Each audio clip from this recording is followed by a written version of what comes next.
Well, as promised, here is my immediate reaction to NXT's latest Takeover special, Takeover Brooklyn. And once again, NXT delivers on another great show. It's just pretty much a set standard at this point. NXT, when they do these special shows, they really do deliver, and they did once again. Certainly, the different setting helped to set it apart and make it give it a different vibe, different atmosphere from the usual NXT show, and that was all great. The crowd was great all night long, very energetic, and again, provided a different energy to the show. I don't know if it was necessary for them to chant "Full Sail sucks" during one of the matches, but in any case, the crowd was very lively, very energetic, very fun, and it added a lot to the show. But as I said, whether this show was in Brooklyn or in Full Sail, I mean, it would have been a great show anyway. NXT, I mean, they just deliver. They deliver all the time with these things. It's almost repetitive for me to say it. They're just great. They just, they've got their formula in place. Build up to the shows with months in between. We're getting our next one in October with some sort of a tag team tournament dedicated to Dusty Rhodes. William Regal made that point during the show. And that's going to be the next one, and it'd be good for NXT to kind of give us something great in the tag team division, because that's really the one thing they're lacking, and I'll get on that in a little bit. But overall, I thought NXT delivered another perfectly fine show. It was very good, and let's start things off with the opening match: Jushin Thunder Liger versus Tyler Breeze. It was cool to see Liger, and he looked good enough. And I thought Tyler was a good opponent for him, because Tyler could, be there for him and take care of him and everything. And, Tyler's good enough on his own, so he could be in the right spots at the right time to make sure Liger looked as good as possible. And Liger looked fine in there. My one problem is that Liger went over, and it was done in a way that made it look like Breeze was kind of fed to him. It didn't really feel like a big star-making type of deal for Breeze. And this is a pretty... They trusted him with this spot, so they must think something of him, you'd think. And it's just one of those things. I'm not a fan of seeing young guys with potential get fed to older guys that probably aren't going to be there tomorrow. It's unfortunately become a standard in pro wrestling. I don't know why. I mean, as good as that match was and as exciting as that match was, if Vampiro had beat Pentagon at Ultima Lucha, it probably would have killed it a little bit, because, Pentagon is one of the characters they put the most into, and the fact that he went over and it had the payoff that it did, it provides them, I think, more material to work with Pentagon if Lucha Underground gets a Season 2. Here's hoping. But here it just kind of felt like, oh, Liger's not going to be here tomorrow, but we're going to feed this young guy with potential. We're going to feed him to him. And hopefully they still have plans for Breeze going forward. But being a big Tyler Breeze fan myself, it was just disappointing to see him kind of just get fed to the wolves there. The match wasn't bad. And like I said, Liger looked good and Breeze was a good opponent for him. It just kind of felt like Breeze was the afterthought. And the only thing you were supposed to take away from it is that a legend performed in a WWE ring for the first time, which is, again, cool, but... I wish they had done more. If Breeze couldn't go over, at least do more to put the focus on him a little bit and give him as much of a rub as possible, and I don't feel like that was achieved. But minor disappointments aside, second match was a lot of fun. The Vaudevillains defeated Wesley Blake and Buddy Murphy for the NXT tag titles, with Blue Pants being in their corner to help neutralize Alexa Bliss. First of all, using Blue Pants was a great idea. It actually gives her a role. She's one of those things that accidentally got over, and they clearly had no plan for her. She accidentally got over because the intro that Big Cass and Enzo Amore gave her was so funny that she just kind of became an instant hit. So it's nice that they found something for her to do, and it was a nice payoff too. The Vaudevillains, they're gentlemen. They, very gallant, polite men. Are not going to hit a lady, even if many would argue that Alexa deserves it, so they found a way to get around that, keeping in tune with their characters, but also found a way to get around that, neutralize Alexa, and set them up to win the tag titles. I thought the match was really good. I like the way NXT works their tag matches. It's very, more along the lines of what I like, which is tag team psychology. Stick within the rules. Don't let the match turn into a fucking, tornado tag battle royal or whatever. And I make fun of the Young Bucks for that all the time. But really, especially watching this week's episode of Ring of Honor, who was it? It was Red Dragon and the Kingdom.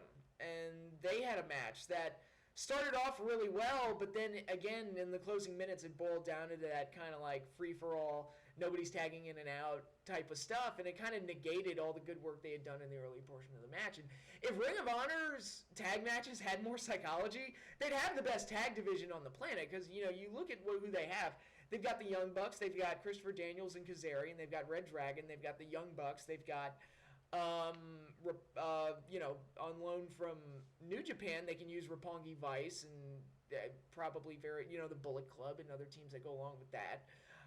They've got War Machine, who I like. I like them a lot. Just watching them the few times that I have, it's nice to see a good bruiser tag team out there. You don't really see much of those anymore. And when they do have them, when wrestling promotions do have like big bruiser tag teams, they don't book them like bruisers. They book them like big dopes that lose all the time. But they keep telling us, again, it's that old thing. It's like they keep telling us they're monsters, but they lose all the time. And I do like War Machine, and I like a lot of the teams in Ring of Honor. I would like the Young Bucks if they actually, followed the rules a little bit. So Ring of Honor, if their tag match was more along the lines of what I saw tonight out of the Vaudevillains and Blake and Murphy, they'd have the best tag division on the planet, hands down. I guess right now they kind of do just by default and just by the nature of the talents they have. I just wish they'd work their matches differently. And in NXT's case, they've got that tag team psychology down. It's just a matter of establishing teams and having depth. And they're starting to do that with some of these new pairings. Jason Jordan and Chad Gable. I love Chad Gable. He's, again, you want to talk about an instant hit. I kind of like him already. You've got Enzo and Cass. You've got the Hype Bros, who are a new team. So they've got teams. It's just a matter of establishing them all a little bit and setting up our rankings. I'm sure losing the Lucha Dragons and the ascension to the main roster hurt them a little bit, but they've never really had much in the way of a tag team division. In fact, in most of these Takeover specials, the tag team title match kind of is very rarely a highlight. Not that it's bad. The only one I would say that was bad was the Blake and Murphy versus Lucha Dragons one from February. That one was a little clunky, but for the most part, they're just kind of, oh, well, that happened. And very rarely are they like a really, really major highlight unless there's a title change. When the Lucha Dragons beat the Ascension or something like that. But as far as like strong matches go, you usually don't get those. This is probably the best one that we've gotten. Again, it was just a lot of fun. The Vaudevillains I've been a fan of them ever since they first started up. It's a gimmick that should be a disaster, but I think it's like The Undertaker. You put the right performer in the right role, and it just clicks. It's magic. And I look at Aiden English and Simon Gotch, and I see two guys that were born to play that role, and they make it work. So, and they're very funny and very entertaining. And I'm glad that they're baby faces without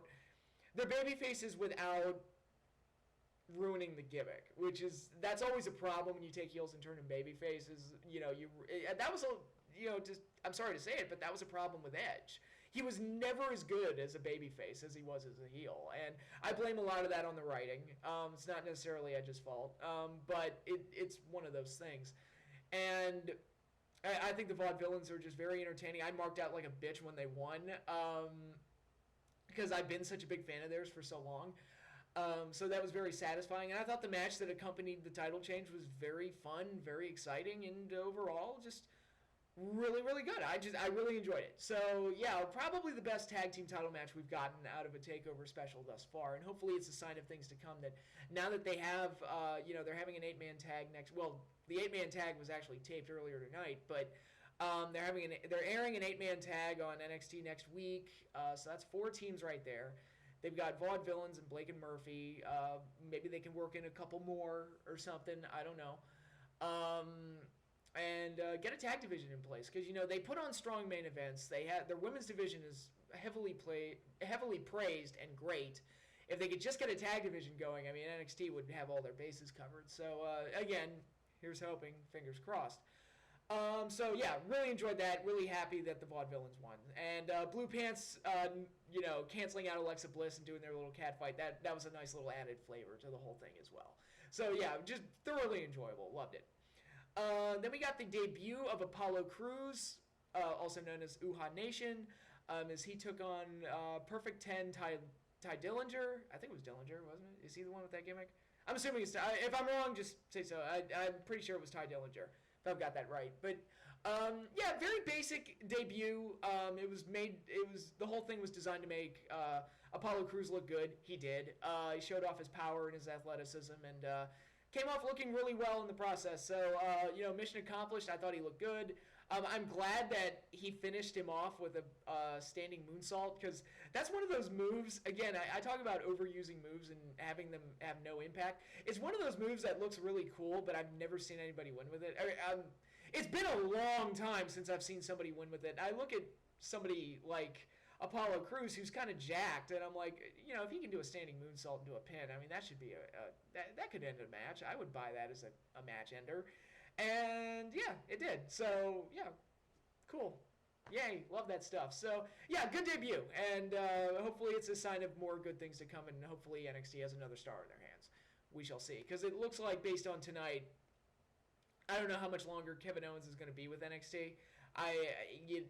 He's not the champion. He's appearing on Raw more and more. Is he going to play less and less of a role? Well, again, we shall see. But moving right along, we had Samoa Joe versus Baron Corbin. Not a disaster. It was okay. It was probably a little longer than it needed to be, but like I said, it wasn't bad. And if they had maybe shaved off a minute or two, it probably would have flowed better. There were times where it felt like the match was dragging, and there were times where it felt like Samoa Joe was having a match with a lamppost. Because Baron Corbin, again, they book him real well. They book him as a monster that can kill people, but he's still very limited in the ring. And he had a solid. The best match I've seen him have was the match with Rhino at the last Takeover special. This one, again, it was okay. It wasn't a disaster. I think Joe did enough to make it work, and Baron threw a couple cool moves in there to make it passable. I thought the closing sequence was really good as well. So overall, it was, Joe got the win. Match was okay. No damage done. That's really all there is to say about it. Also, Samoa Joe's theme music is hilarious. I think I've made this joke before, but it sounds like there is somebody in the WWE, maybe Vince, who wants Samoa Joe to be the dancing fat guy. They want him to be the next, Funkasaurus, and I think everybody else in the company is just stopping that from happening, but the one concession is that Joe's theme music has to reflect dancing fat guy. Because it's just, I hear that theme music and I think, I just picture Fat Albert, skipping down the street. That's just, it sounds ridiculous.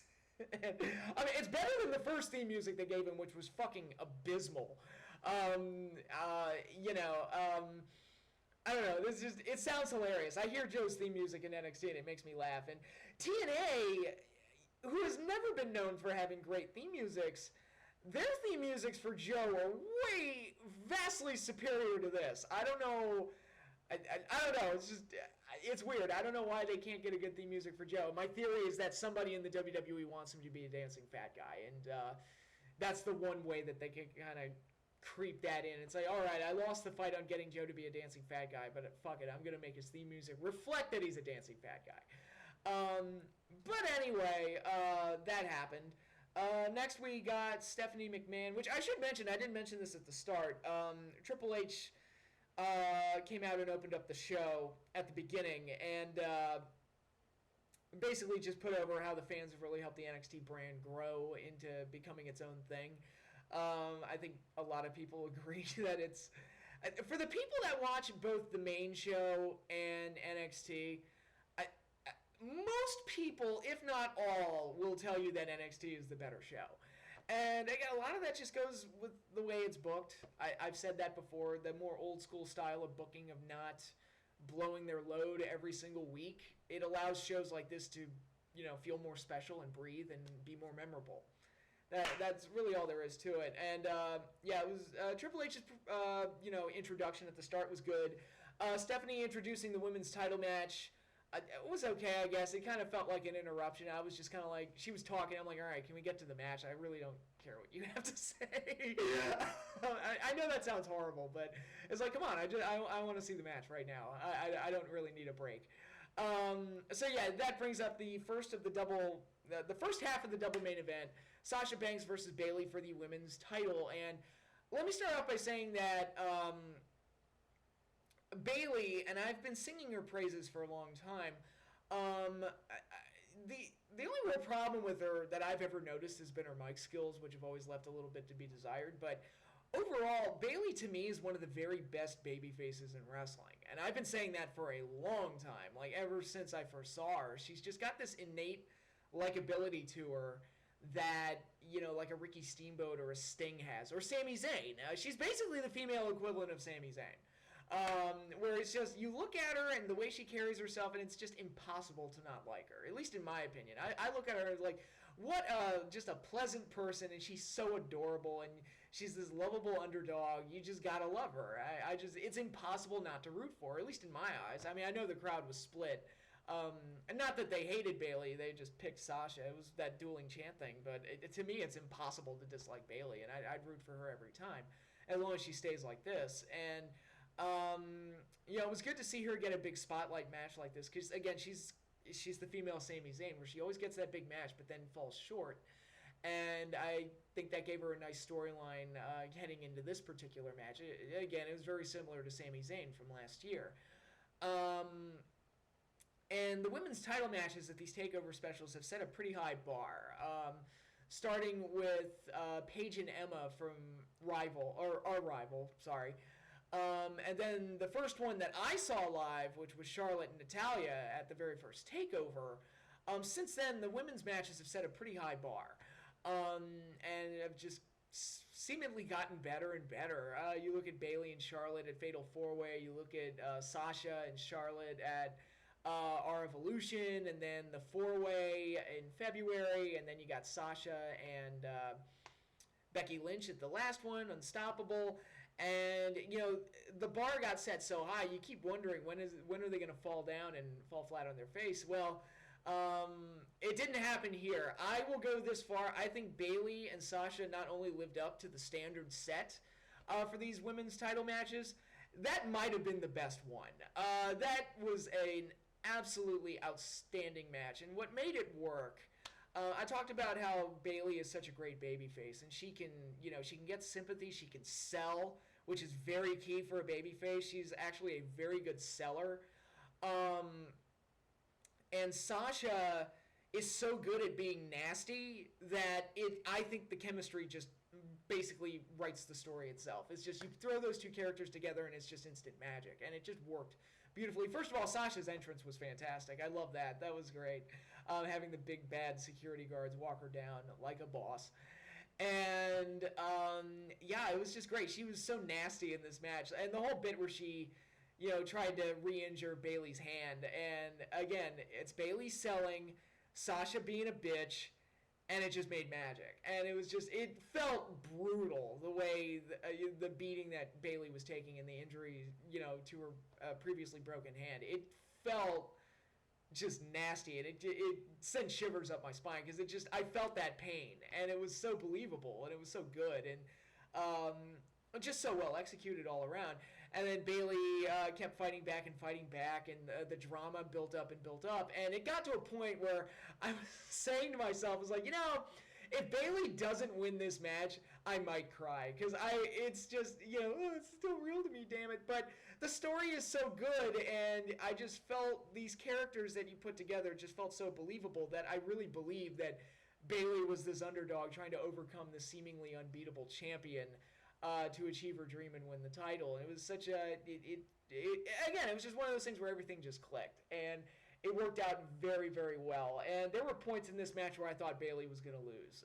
When Sasha locked in the bank statement and started to, as Bayley was reaching for the ropes, and she started stomping on the injured hand, I was like, first of all, ouch. Second of all, that's great. And when they were in that, I thought, oh my God, Bayley's going to lose. She's going to tap. That was it. And she didn't. She fought through it, countered out, and a lot of great counter wrestling as well.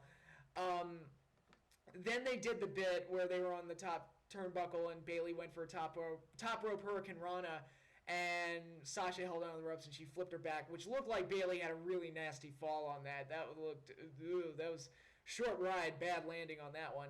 And Sasha looked like she was going to come off the top. She did, and hit the double knee stop. And I thought that was over. I was like, oh, Bayley loses again. And nope, she didn't.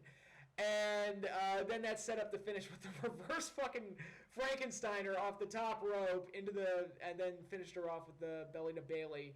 And then Bayley finally wins the NXT Women's Championship, which was pretty much needed at this point, with Sasha, Charlotte, and Becky moving up to the main roster.